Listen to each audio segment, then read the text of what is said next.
శ్రీమాత్రే నమ. ఈ వీడియోలో మనం జూన్ 30వ తారీఖు నుంచి నవంబర్ 15వ తారీఖు మధ్యలో సుమారుగా 4 నెలల 15 రోజులు శని వక్రగమనం పొందడం జరిగింది. సో సాధారణంగా ప్రతి సంవత్సరం కూడా శని భగవానుడు సూర్య గమనాన్ని అనుసరించి ఈ విధంగా 135, 140 రోజుల్లో ఇంచుమించుగా 5 నెలల వరకు కూడా ప్రతి సంవత్సరం వక్రించి ఉండడం జరుగుతూ ఉంటుంది. అయితే సంవత్సరం మొత్తం మీద ఎవరైతే జన్మిస్తూ ఉంటారో అది ఇంచుమించుగా ఈ సృష్టి ప్రారంభం నుంచి అనుకుందాం, ప్రతి సంవత్సరం ఎవరో ఒకరు జన్మిస్తూ ఉంటారు. ఈ జన్మించిన వాళ్ళు గురుగ్రహం ఇంచుమించుగా ఒక 40% జాతకాల్లో వక్రించి ఉంటాడు. అంటే ఇప్పుడు మనకేముంది, ఈ సంవత్సరం 30 జూన్ తర్వాత నుంచి నవంబర్ 15 మధ్యలో ఎవరు జన్మించినా వారి జన్మజాతకంలో శని వక్రించి ఉంటాడు. ఇంకా నవంబర్ 15 నుంచి మామూలుగా శని రుజుమార్గంలో ఉంటాడు. ఈ విధంగా ప్రతి ఒక్కరి జాతకంలో శని వక్రించి ఉండడం కానీ రుజుమార్గంలో ఉండడం కానీ జరుగుతుంది. శని కర్మకారకుడు, జాతకుని యొక్క మొత్తం జీవన విధానాన్ని, అతని బాధ్యతల్ని, అతని కర్మల్ని తెలియజేస్తూ ఉంటుంది. అంటే జాతకుడు జీవనోపాధి కొరకు ఏ ఉద్యోగం చేస్తాడు, స్వతంత్రంగా ఉంటాడా, ఒకరి దగ్గర ఉద్యోగం చేయడం జరుగుతుందా, లేదంటే జీవితాంతం ఇతరుల మీద ఆధారపడి ఉంటాడా, లేదా తనే 10 మందికి ఆధారం కల్పిస్తుంటాడా అన్నది కూడా శని బట్టే ఉంటుంది. అటు రాజకీయ రంగంలో రాణించాలన్నా, ప్రభుత్వ ఉద్యోగం చేయాలన్నా, మరి ఒక పారిశ్రామికవేత్తగా మారాలన్నా శని ఖచ్చితంగా బలవంతుడై ఉండాలి. అప్పుడు ఖచ్చితంగా జాతకుడు బాగుపడి ఉంటాడు. సో అలాగే వివాహ జీవితం అనుకూలంగా ఉండాలన్నా, సంతానం అభివృద్ధి చెందాలన్నా కూడా శని బలం అన్ని విషయాల్లో కూడా, శని కర్మకారకుడు కాబట్టి అన్ని విషయాల్లో కూడా శని యొక్క పాత్ర ఏదో విధంగా రావడం జరుగుతూ ఉంటుంది. సహజ రాశి చక్రంలో మరి శని 10, 11 స్థానాలకి ప్రాతినిధ్యం వహిస్తూ ఉంటాడు. ప్రతి ఉద్యోగ స్థానం, 11వ స్థానం ఉద్యోగరీత్యా లాభాన్ని ఇచ్చే స్థానం. అంటే ఇంచుమించుగా ప్రతి ఒక్కరికి ఆదాయాన్ని ఇచ్చేవాడు శని, వృత్తినిచ్చేవాడు శని. అలాగే 7వ స్థానంలో ఉచ్చ పొందుతుంటాడు. అంటే వివాహ జీవితం, వ్యాపారం, విదేశ వ్యవహారం, దీనికి కూడా శనే కారణం అవుతుంటాడు. శని 7వ తులారాశిలో ఉంటాడు కాబట్టి ఉచ్చుకు పొంది. అలాగే మేషరాశిలో నీచ పొందుతుంటాడు కాబట్టి జీవితంలో కష్టపడి సాధించడానికి, అలాగే బాల్యంలోనూ వృద్ధాప్యంలోనూ జరిగే ఇబ్బందులకు కూడా శనే కారణం అవుతూ ఉంటాడు. అయితే శని వక్రించడం వల్ల ఏం జరుగుతుంది? శని వక్రించడం వల్ల ఏంటంటే సాధారణంగా శని మల్టిపుల్గా యాక్ట్ చేస్తుంటాడు. వక్రించినప్పుడు అంటే ఒక వ్యక్తి ఏదన్నా ఇంటి నుంచి బయలుదేరి మధ్యలో రాబోతులకు అతనికి ఏదో గుర్తొచ్చింది, ఏదో ఇంట్లో మర్చిపోయామో, లేదంటే గ్యాస్ స్టవ్ కట్టలేదో, లేదంటే పలానా వస్తువు మర్చిపోయామో, లేదంటే పలానా డాక్యుమెంట్ తీసుకెళ్ళదో అని గుర్తొచ్చి మళ్ళీ వెనక్కి వచ్చి ఆ తాళం తీసుకొని ఆ సామాన్లు ఏవో తీసుకెళ్తుంటాడు. అంటే ఏంటి, గతంలో మనం అంటే గత జన్మలో పెండింగ్ ఉండిపోయిన పనులు ఏమన్నా ఉంటే ఈ జన్మలో కంప్లీట్ చేయడం జరుగుతూ ఉంటుంది. అది వ్యక్తిగతంగా బాధ్యత అవ్వచ్చు, ఏదైనా వృత్తి అవ్వచ్చు, ఏ బాధ్యత అయినా గతంలో ఏదన్నా ఒక కార్యక్రమాన్ని ప్రారంభించి తిరిగి మళ్ళీ అదే కార్యక్రమం కోసం జన్మించవచ్చు. సో అది ఈ విధంగా వారి కర్మను బట్టి పూర్వజన్మ కర్మ కొంత మిగిలిపోయింది జాతకుడికి అని చెప్తూ ఉంటుంది. అయితే ప్రస్తుత దైనందిన జీవితంలో శని భగవానుడు వక్రించి ఉన్నవాడు చాలా కష్టపడి జీవితంలో పైకి రావడం జరుగుతుంటుంది. వృత్తిలో సడన్గా అప్ అండ్ డౌన్స్ రావడం జరుగుతూ ఉంటుంది. అలాగే ఒకే వృత్తిలో కంటిన్యూ అవ్వకుండా ముందు చాలా కాలం పాటు ఒక వృత్తిలో ప్రవేశించి దాన్ని ఫుల్ఫిల్ చేస్తూ సడన్గా వేరే వృత్తిలోకి మారవలసి రావడం కూడా జరుగుతూ ఉంటుంది. అయితే చాలా హార్డ్ వర్క్ చేస్తుంటాడు. శని వక్రించి ఉన్నవాడు ఎవడైతే ఉన్నాడో వాడు జీవితంలో చాలా కష్టపడి పనిచేయడం జరుగుతూ ఉంటుంది. అయితే ఏంటంటే ఎవరి జన్మజాతకంలో ఈ శని వక్రించి ఉంటాడో, ఇది ఇంపార్టెంట్ పాయింట్ అన్నమాట, ఎవరి జన్మజాతకంలో శని భగవానుడు వక్రించి ఉంటాడో వారికి ఈ టైంలో అంటే గోచారరీత్యా శని వక్రించినప్పుడు 30 జూన్ నుంచి నవంబర్ 15 మధ్యలో వాళ్ళకి అన్ని కార్యక్రమాలు సజావుగా పూర్తవడం జరుగుతూ ఉంటుంది. అంటే ఆగిపోయిన కార్యక్రమాలు ఏమన్నా ఉంటే తిరిగి పునఃప్రారంభి మరి పూర్తి చేసుకోవడం జరుగుతూ ఉంటుంది. అది శని వృత్తికారకుడు కాబట్టి వృత్తి కానీ, వ్యాపారం కానీ, బాధ్యతలు కానీ, రెస్పాన్సిబిలిటీస్ కానీ గతంలో ఆగిపోయినాయి. తిరిగి ఈ సమయంలో అంటే ఎవరి జాతకంలో శని వక్రించి ఉంటాడో వాడు 30వ తారీఖు జూన్ నుంచి నవంబర్ 15 మధ్యలో మరి ఆగిపోయిన కార్యక్రమాలు, కొత్త కార్యక్రమాలు, అతని జీవితాశయాలు కష్టపడి చేయడం వల్ల ఖచ్చితంగా నిరుద్యోగులకి ఉద్యోగం వచ్చే అవకాశం ఉంటుంది. వ్యాపారస్తులకి కొత్త వృత్తి ప్రారంభమయ్యే అవకాశం ఉంటుంది. అది ఇంకా రాశుల వారీగా ఒకటి తెలుసుకుందాం. ప్రస్తుతానికి మాత్రం ఇది శని ఎవరి జాతకంలో వక్రించి ఉన్నాడో వాడికి ఇది ఈ 135 రోజులు ఒక గోల్డెన్ పీరియడ్గా మనం భావించవలసి ఉంటుంది. వృశ్చిక రాశి వారికి తిరిగి మళ్ళా అదృష్టయోగం పట్టబోతుంది. శని వక్ర గమనంతో జూన్ 30 నుంచి నవంబర్ 15 మధ్యలో సుమారుగా 4 నెలల 15 రోజులు మరి శని భగవానుడు తృతీయ స్థానంలోకి వక్ర గమనంతో రావడం జరిగింది. అంటే సాధారణంగా 3వ భావం, 6వ భావం, 10వ భావంలో మాత్రమే శని భగవానుడు ఏ రాశి వారికైనా మంచి ఫలితాలు ఇవ్వడం జరుగుతుంది. శని ఒకసారి 30 ఇయర్స్ రౌండ్ అంటే ఒకసారి మళ్ళీ అదే రాశిలోకి రావడానికి 30 సంవత్సరాల సమయం తీసుకుంటాడు. అందులో కేవలం ఈ 3 భావాల్లోనే మంచి ఫలితం ఇస్తాడు.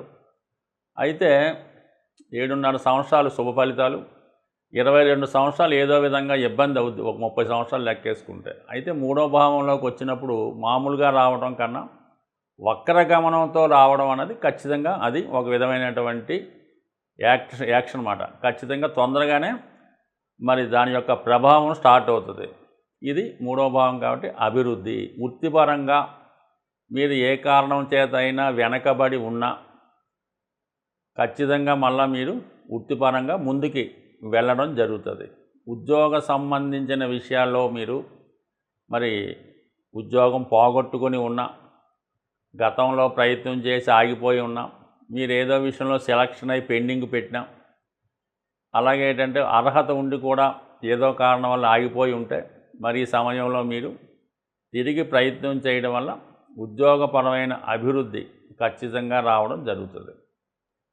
సో ఆ విధంగానే మరి 6వ స్థానాన్ని వీక్షిస్తుంటాడు. చతుర్థంలో ఉన్నటువంటి శని భగవానుడు 6 విజయస్థానం కాబట్టి ముఖ్యంగా భూములు, స్థిరాస్తులపైన ఏవైనా ఇబ్బందులున్నా, లేదంటే మీ యొక్క ఆస్తి ఇతరుల ఆధీనంలో ఉన్నా, అది పంచకుండా ఇంకా ఉమ్మడి ఆస్తిగా ఉన్నా, లేదంటే మీ యొక్క ప్రాపర్టీ ఎవరైనా కబ్జా చేసుకొని వాడి ఆధీనంలో పెట్టుకొని మిమ్మల్ని ఇబ్బంది పెడుతున్నా, లేదు మీరు ఏదన్నా ఆస్తిని తాకట్టు పెట్టి ధనం తెచ్చుకొని ఉన్నా, అంటే ఇంతకాలం మీరు అనుభవించని ఆస్తిని తిరిగి మీ స్వాధీనంలోకి తీర్చుకోవడం జరుగుతుంది. అది కోర్టు కేసులు ఉన్నా అది మీకు ఫేవర్గా అవుతుంది ఈ సమయంలో. అలాగే మీరు వాళ్ళకైనా ధనం చెల్లించవలసి ఉన్నా చెల్లించి దాన్ని సొంతం చేసుకోవడం, ఆస్తిలో ఉన్నటువంటి గొడవలు, అన్నదమ్ముల విభేదాలు ఇవన్నీ కూడా మీకు సాధారణంగా సాల్వ్ అవుతాయి. అయితే ఎప్పుడన్నా సరే ఈ వృశ్చిక రాశి వారు ఒకటే గుర్తెట్టుకోవాలి, మీకు పిత్రార్జితంగా అంటే పెద్దవాళ్ళ ద్వారా వచ్చినటువంటి ఆస్తి మీరు ఎప్పుడు కూడా అనుభవించలేకపోతుంటారు. ఉద్యోగ కారణాల వల్ల, వేరే కారణాల వల్ల మీ పని మీరు చేసుకుంటూ ఉంటారు. మీ ఆస్తి ఇతరుల ఆధీనంలో ఉంటుంది. ఎప్పుడైతే మీ ఆస్తి కోసం మీరు తాపత్రయపడ్డారో, లేదంటే వారిని అడిగారో, పంచమన్నారో, ఇమ్మన్నారో, అప్పుడు మీకు వాళ్ళు శత్రువులుగా మారడం జరుగుతుంది. అది సొంత బంధువులైనా, రక్త సంబంధికులైన ఆస్తి విషయంలో ఎప్పుడూ వృశ్చిక రాశి వారికి శత్రుత్వం తప్పదు. మీరు పొందాలంటే ఖచ్చితంగా బంధుత్వాన్ని దూరం చేసుకున్న తర్వాతే మీకు రావడం జరుగుతుంది. కానీ కొన్ని పరిస్థితుల్లో మరి తప్పని పరిస్థితులు జరుగుతూ ఉంటాయి. బట్ ఏ వ్యక్తి కూడా అందరినీ తృప్తిపరచలేడు కాబట్టి మరి ఈ సమయంలో కొన్ని నిందలు వచ్చినప్పుడు కూడా మరి కొంతవరకు మీ ఆస్తిని మీరు పొందాలనుకుంటే ఖచ్చితంగా పొందవచ్చు. అలాగే మరి ఉద్యోగ స్థానాన్ని కూడా శని వీక్షిస్తాడు. మళ్ళా వక్రగమనంలో 3వ స్థానానికి వచ్చి 9వ స్థానాన్ని కూడా వీక్షిస్తుంటాం. ఎవరైతే ఉద్యోగం మారదామనుకున్నారో, లేదంటే వేరే ప్రాంతంలో విదేశమా, దూర ప్రాంతమా, లేదంటే ఇంకొక రాష్ట్రంలోకి వెళ్దాం అనుకున్నారో వాళ్ళకు కూడా 9, 10 భావాలు యాక్టివేట్ అవ్వడం జరుగుతుంది. ఈ కారణం వల్ల మీరు ప్రయత్నం చేయడం వల్ల కంపల్సరీగా ఉద్యోగమైనటువంటి చేంజెస్ మీకు జూలై టు నవంబర్ మధ్యలో ఏదో విధమైన ఉద్యోగపరమైన మార్పులు వచ్చే అవకాశం ఉన్నది. అలాగే ముఖ్యంగా మరి వివాహ సంబంధించిన విషయాల్లో కూడా కొంతవరకు వివాహ విషయంలో కూడా ఒక కొలిక్కి వచ్చే అవకాశం ఉంది. అంటే 3వ స్థానంలో శనిదేవుడు వచ్చాడు, 3, 7, 11 భావాలు యాక్టివేట్ చేస్తాడు. దగ్గర బంధువుల ద్వారానో, స్నేహితుల ద్వారానో, లేదంటే ఏదైనా కమ్యూనికేషన్ ద్వారానో ఏదో విధంగా మీకు వివాహం సంబంధం నిశ్చయమై మరి తొందరగానే వివాహ ప్రాప్తి కలిగే అవకాశం ఉంది. దానికి గురు బలం కూడా మరి సమకూరుతుంది. ఎందుకంటే ప్రస్తుతం వృశ్చిక రాశిని అటు గురు భగవానుడు, శని భగవానుడు ఇద్దరు వీక్షిస్తున్నారు. శని అయితే ఎప్పుడైతే వక్రించాడో తన బలాన్ని ఇంకా పెంచుకుంటాడు, ఇంకా గట్టి ప్రయత్నం చేయమంటాడు అన్నమాట. చేస్తారు కూడా మీరు. ఈ విధంగా చేయడం వల్ల మీకున్నటువంటి ఉద్యోగ, ఆరోగ్య, వివాహ సమస్యలు మరి ఈ శని వక్రగమనంలో ఉండగా సాల్వ్ అయ్యే అవకాశం ఉన్నది. ముఖ్యంగా ఈ శని వక్రగమనంలో ఉన్న, రుజుమార్గంలో ఉన్న జాతకుడి మీద ప్రభావాన్ని మంచి కానీ చెడు కానీ జాతకుడి యొక్క వ్యక్తిగత అలవాట్లు, క్రమశిక్షణ, నిజాయితీ వాటి మీదే ఆధారపడి ఉంటుంది.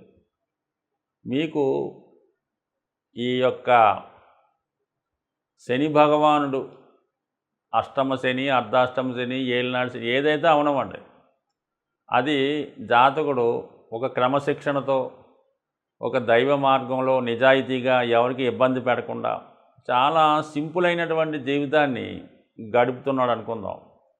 వారికి ఎట్టి పరిస్థితుల్లో కూడా శని భగవానుడు ఏ ఇబ్బంది పెట్టడు. ఎక్కడికి జన్మశని కాదు కదా, అష్టమ శని కూడా ఇబ్బంది పెట్టడు. పైపెచ్చు జాతకుడిని ఉన్నత స్థితికి తీసుకెళ్లే ప్రయత్నం చేస్తూ ఉంటాడు. అదే జాతకుడు ధనం ఉందనే అహంకారంతోనో, పెద్దలు సంపాదించారనే అహంభావంతోనో, ఎవరిని లెక్క చేయకుండా, నియమాలు పాటించకుండా, దైవాన్ని దూషిస్తూ, పెద్దల్ని దూషిస్తూ, పెద్దల్ని అగౌరవపరుస్తూ, ఇంట్లో వృద్ధుల్ని అవమానపరుస్తూ అనేక రకాల ఇబ్బందులు పెట్టడం, చాలా లగ్జరీ లైఫ్ వహించడం, ఏదో అన్నం కూడా భోజనం ఏదో సగం తిని సగం పారేయడం, ఈ విధంగా అక్కలేని ఎంత ఖర్చు పెట్టడం, ఇవన్నీ చేసినోడికి శని ఖచ్చితంగా వారికి ఏ స్థానంలో ఉన్నా కూడా ఖచ్చితంగా ఇబ్బంది పెడతాడు. శని నుంచి బయటపడాలనుకుంటే మీరు ఎన్ని తైలాభిషేకాలు చేసినా, ఎన్ని రుద్రాభిషేకాలు చేసినా ఖచ్చితంగా దానివల్ల మీకు ఏమీ నయా పైసా ఉపయోగం అయితే ఉండదు. శనిని ప్రసన్నం చేసుకోవాలంటే ఖచ్చితంగా మీరు క్రమశిక్షణ వహించవలసిందే. మీలో ఉన్నటువంటి చెడు అలవాట్లు, బలహీనతలు ఖచ్చితంగా తగ్గించుకోవాల్సిందే. అంటే బలహీనతలు, చెడు అలవాట్లు అంటే కేవలం మందు తాగడం, మాంసం తాగడం, సిగరెట్ కాల్చడమే కాకుండా మరి మన ధర్మాన్ని పాటించడం, తల్లిదండ్రులని గౌరవించడం, వాళ్ళకి ఏ ఇబ్బంది లేకుండా చూడడం, వృద్ధులను ఉంటే వాళ్ళని గౌరవించడం, మీకన్నా వయసుతో బాగా పెద్దవాడితో పనులు చేయించుకోవడం, ఇలాంటి కార్యక్రమాలు చేసుకోకుండా జాగ్రత్తగా ఉండి క్రమశిక్షణగా ఉంటే ఖచ్చితంగా మీకు శని మంచి అభివృద్ధిలోకి రావడం జరుగుతూ ఉంటుంది.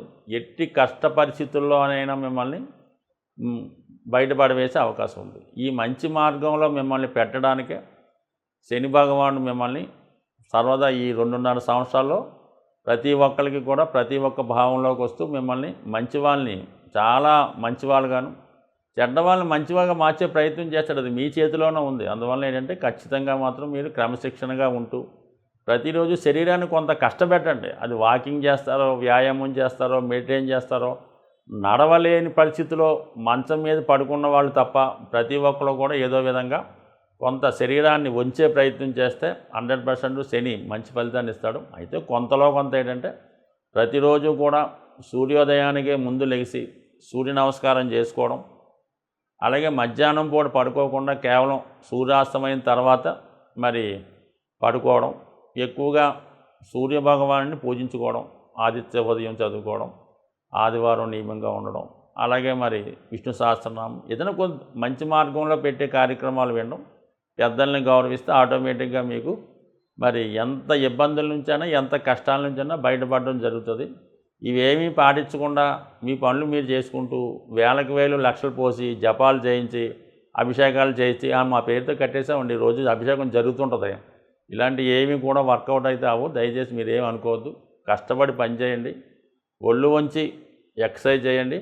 100% మిమ్మల్ని ఉన్నత శిఖరాలకి తీసుకెళ్లే ప్రయత్నం శని భగవానుడు చేసి తీరుతాడు. స్వస్తి.